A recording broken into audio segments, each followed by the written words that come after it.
یہ نہ تھی ہماری قسمت کے وصال یار ہوتا، اگر اور جیتے رہتے یہی انتظار ہوتا۔ السلام علیکم ناظرین، حسب وعدہ اس غزل کے باقی ماندہ اشعار کی تشریح کے ساتھ خاکسار آپ کی خدمت میں ایک مرتبہ پھر حاضر۔ اور اس سے پہلے کہ باقاعدہ تشریح کروں، ہمیشہ کی طرح آپ سے التماس کہ اگر کوئی صاحب میرے چینل پر نئے ہوں تو بڑا مہربانی بھی چینل کو سبسکرائب بھی کر دیں، ساتھ میں موجود بیل آئیکن بھی پریس کر دیں، شکریہ۔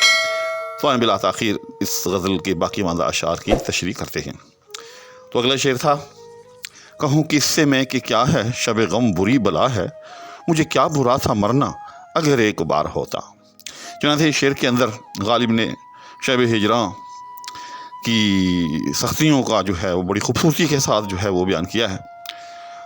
اور غالب نے اس کو بھی ایک حکایت کے انداز میں جو ہے وہ بیان کیا۔ وہ کیسے کہ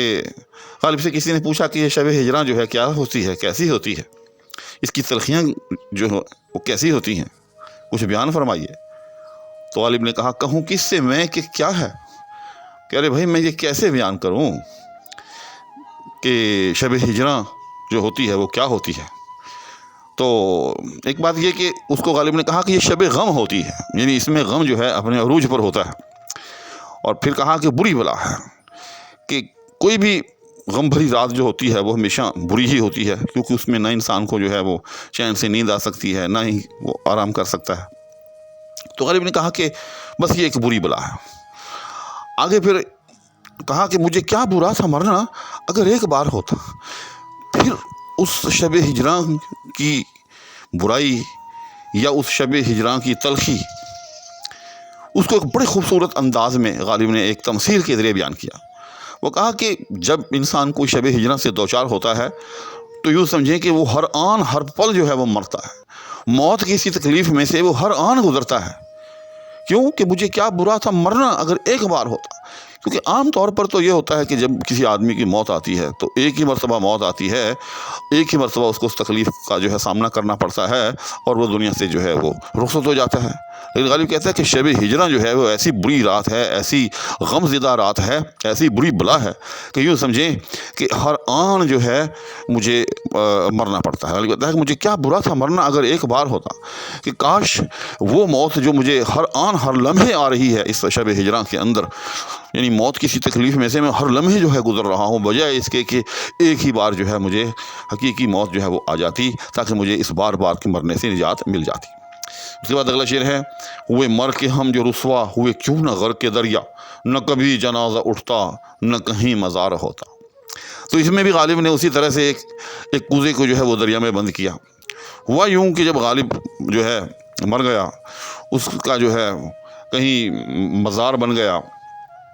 اس کا پہلے جنازہ اٹھایا گیا، پھر اس کا مزار بنا۔ تو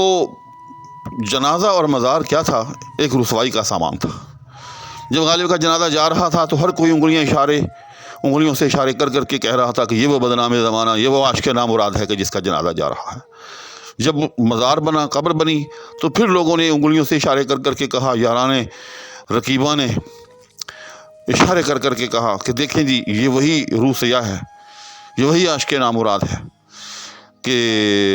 جو اپنے عشق میں بدنام تھا، یہ اسی کی قبر ہے۔ تو غالب نے اس کا حل یہ تجویز کیا کہ ہوئے مر کے ہم جو رسوا ہوئے کیوں نہ غرق دریا، کہ کاش ہم تبھی موت نہ مرتے،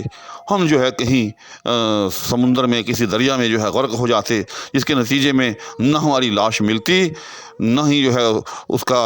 کفن دفن کا انتظام ہوتا، نہ ہی اس کا جنازہ اٹھتا، نہ ہی ہماری جو ہے وہ کہیں قبر بنتی۔ اس طرح سے ہم ہر قسم کی رسوائیوں سے بچ جاتے۔ اس کے بعد اگلا شعر ہے: اسے کون دیکھ سکتا کہ جگانا ہے وہ یکتا، جو دوئی کی بو بھی ہوتی تو کہیں دو چار ہوتا۔ یہ غالب نے وحدت الوجود، فلسفہ وحدت الوجود کو بڑی خوبصورتی کے ساتھ جو ہے وہ پیش کیا ہے۔ غالب کے یہ بڑے پسندیدہ موضوعات کے اندر سے ایک موضوع ہے، اور اس پر غالب نے جو ہے وہ جا بجا قلم اٹھایا ہے، اور بڑی جو ہے خوبصورتی کے ساتھ قلم اٹھایا ہے۔ ایسے ایسے شعر نکالے ہیں کہ جو آج ضرب المثل کی حیثیت رکھتے ہیں۔ لیکن اس سے پہلے کہ میں اس شعر کی مکمل تشریح بیان کروں، کم سے کم آپ کو یہ پتہ ہونا چاہیے کہ یہ مسئلہ وحدت الوجود یا فلسفہ وحدت الوجود ہے کیا۔ اس کو آسان لفظوں میں اور مختصر ترین لفظوں میں یوں سمجھا سکتا ہوں کہ ایک مکتب فکر اس بات کا قائل ہے جو کہ فلسفہ وحدت الوجود کہلاتا ہے کہ اس کائنات کے اندر جو کچھ بھی ہے اللہ ہی اللہ، یعنی اللہ کے سوا کسی چیز کا وجود یوں سمجھے کہ ظاہری بھی نہیں ہے، حالانکہ حقیقت یہ ہے کہ اللہ جو ہے وہ ایک واجب الوجود ذات ہے، حقیقی وجود جو ہے وہ اللہ ہی کا ہے، لیکن اللہ نے باقی ماندہ اشیاء کو تخلیق کیا ہے اور تخلیق کر کے ایک عارضی وجود جو ہے وہ سب چیزوں کو عطا کیا ہے، اگرچہ وہ وجود جو ہے وہ عارضی ہے اور یہ کہ پھر وہ وجود جو ہے وہ فانی ہے، فنا ہونے والا ہے، لیکن باہر کیف وجود تو ہے، ٹھیک۔ جبکہ دوسرا جو مسلک ہے جس کا یہاں ذکر ہے جو کہ وحدت الوجود کا قائل ہے، وہ کہتے ہیں کہ وجود ہے ہی ایک، بس باقی جتنے بھی وجود ہمیں نظر آتے ہیں وہ سب کے سب جو ہیں وہ نظر کے دھوکے ہیں، ان کا کوئی جو ہے وہ وجود نہیں ہے۔ اور یہی وہ فلسفہ تھا کہ پھر جب اس کو منصور حلاج نے جو ہے اپنے انداز میں پیش کیا اور کہا کہ ان الحق، کہ جب وجود ہی جو ہے صرف ایک اللہ ہی کا وجود ہے، وجود حقیقی اللہ ہی کا وجود ہے، باقی کوئی وجود ہے ہی نہیں، نظر کا ہی دھوکہ ہے سب کے سب، تو وہ کہہ اٹھا کہ پھر میں بھی جو ہے میرا بھی کوئی وجود نہیں ہے، میں بھی ایک نظر کا دھوکہ ہوں، حقیقی وجود جب اللہ کا ہے تو پھر انتہائی خوبصورتی کے ساتھ پیش کیا میں ہی حق، کہ اسے کون دیکھ سکتا، جس کی پاداش میں آپ کو اسے معلوم کون دیکھ سکتا کہ یگانہ ہے وہ یکتا، جو دوئی کی بو بھی ہوتی تو کہیں دو چار ہوتا۔ یعنی اگر کوئی یہ ارادہ کرے کہ میں جا کر اس کی وحدت کا مشاہدہ کروں تو یہ ممکن ہی نہیں۔ وہ کیسے ممکن نہیں ہے کہ جو دوئی کی بو بھی ہوتی تو کہیں دو چار ہوتا، کہ اگر دوئی کا امکان ہو، وہ جو ناظر بننے کی کوشش کر رہا ہے اس کی موجودگی کا امکان اگر ہو، جو دوئی کی بو بھی ہوتی، یعنی اگر کم سے کم امکان تو ہو کسی دوئی کا، کسی وجود مطلق کے علاوہ کسی وجود کا امکان تو ہو، تو تب جا کر وہ کہیں اس ذات حق کا مشاہدہ کرے، اس کے ساتھ دو چار ہونا یعنی اس کا مشاہدہ کرنا۔ تو جب امکان ہی نہیں ہے دوئی کا، اللہ کے سوا کوئی وجود ہے ہی نہیں، تو جب وجود ہی نہیں ہے تو دو چار ہونے کا امکان ختم ہو گیا۔ یعنی یہاں منظور ہی منظور ہے، منظور کا مطلب جس کو دیکھا جائے، نظر سے ہے، مفعول کا صیغہ، یعنی منظور ہی منظور صرف موجود ہے، ناظر کے وجود کا امکان ہی نہیں ہے۔ اب ذرا دوبارہ شعر کو جو ہے سمجھنے کی کوشش کریں کہ اسے کون دیکھ سکتا، یعنی کوئی ناظر ہوتا تو دیکھتا کہ یگانہ ہے وہ یکتا، کہ وہ یکتا جو ذات ہے، وہ جو اللہ کی ایک ذات ہے، وہ جو اللہ کی واحد مطلق ذات ہے، کہ وہ ایک ہے، کہ یگانہ کا مطلب ہے یہاں ایک ہے، اور آگے یکتا کا مطلب ہے وہ ذات واحد، کہ کوئی ناظر ہوتا تو جا کر اس کی وحدت کا مشاہدہ کرتا، اس کو ایک دیکھتا، لیکن یہاں تو ناظر کے وجود کا امکان ہی نہیں ہے، کیونکہ جو بھی دیکھے گا وہ منظور یعنی جس کو دیکھا جا رہا ہے اس کے علاوہ ہوگا، کیونکہ یہ جو عمل رویت ہے، دیکھنے کا عمل جو ہے، اس میں ضروری ہے کہ دو چیزیں ہوں، یعنی دو فرد ہوں، ایک منظور جس کو دیکھا جا رہا ہے، دوسرا ناظر جو دیکھنے والا ہے۔ تو یہاں تو منظور ہی منظور ہے، ناظر کے تو وجود کا امکان ہی نہیں ہے، تو جب ناظر کے وجود کا امکان ہی نہیں ہے تو اس کو کوئی کیسے دیکھ سکتا؟ تو اس طرح سے غالب نے اس فلسفہ وحدت الوجود کو بڑی خوبصورتی کے ساتھ جو ہے وہ پیش کیا۔ اس کے بعد اگلا شعر ہے، یہ مسائل تصوف یہ تیرا بیان غالب، تو یہ ہم ولی سمجھتے جو نہ بادخار ہوتا۔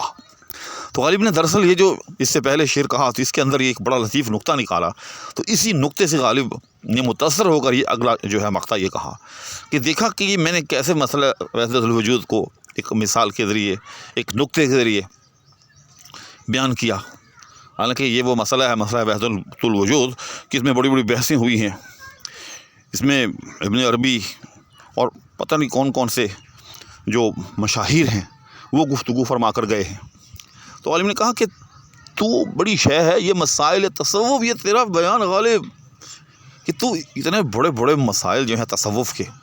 جہاں ابن عربی جیسی شخصیات جو ہیں وہ گفتگو فرماتی رہی ہیں، تو ان میں کلام کر رہا ہے، تو ان مسائل کو ڈسکس کر رہا ہے، یہ مسائل تصوف یہ تیرا بیان غالب، تجھے ہم ولی سمجھتے جو نہ بادہ خار ہوتا، لیکن خرابی ایک ہی ہے کہ تو بادہ خار ہے، تو شرابی ہے۔ اس لیے ہم تجھ کو جو ہے ولی نہیں سمجھ سکتے، ورنہ تو بڑی پہنچی ہوئی چیز ہے، تو بہت بڑا جو ہے ایک ولی ہے۔ یہاں یادگار غالب میں مولانا الطاف سنہالی رحمہ اللہ نے ایک بڑا خوبصورت واقعہ کہہ لیں آپ اسے، وہ نقل کیا ہے کہ جب مرزا غالب نے بہادر شاہ ظفر کے دربار میں اپنی یہ غزل سنائی اور یہ مقطع کہا کہ یہ مسائل تصوف یہ تیرا بیان غالب تجھے ہم ولی سمجھتے جو نہ بادہ خار ہوتا، آگے بہادر شاہ ظفر نے کہا کہ بھائی اگر تم بادہ خار نہ بھی ہوتے تو ہم تو پھر بھی آپ کو ولی نہ مانتے۔ تو آگے سے غالب نے جواب دیا، حضرت آپ تو اب بھی مجھے ولی سمجھتے ہیں، لیکن اس کا برملا اظہار نہیں کر رہے بلکہ اس کی نفی کر رہے ہیں، اس لیے کہ میں متکبر نہ ہو جاؤں۔ تو یہ غالب کی نقطہ سنجی کی ایک یوں سمجھ لیں کہ ایک بڑی کھلی دلیل ہے کہ غالب نے کس طرح سے ایک بات سے جو ہے پازیٹیو اپنے لیے ایک نقطہ نکالا۔ تو آج کی اس نشست میں اس غزل کے باقی ماندہ اشعار پر روشنی ڈالی گئی اور جس میں بڑے بڑے علمی نکات کہہ رہے ہیں آپ وہ بیان ہوئے۔ تو انشاءاللہ العزیز اگلی کسی نشست میں پھر کسی اور غزل کے ساتھ یا ادبیات لسانیات کی کسی اور جہت کے ساتھ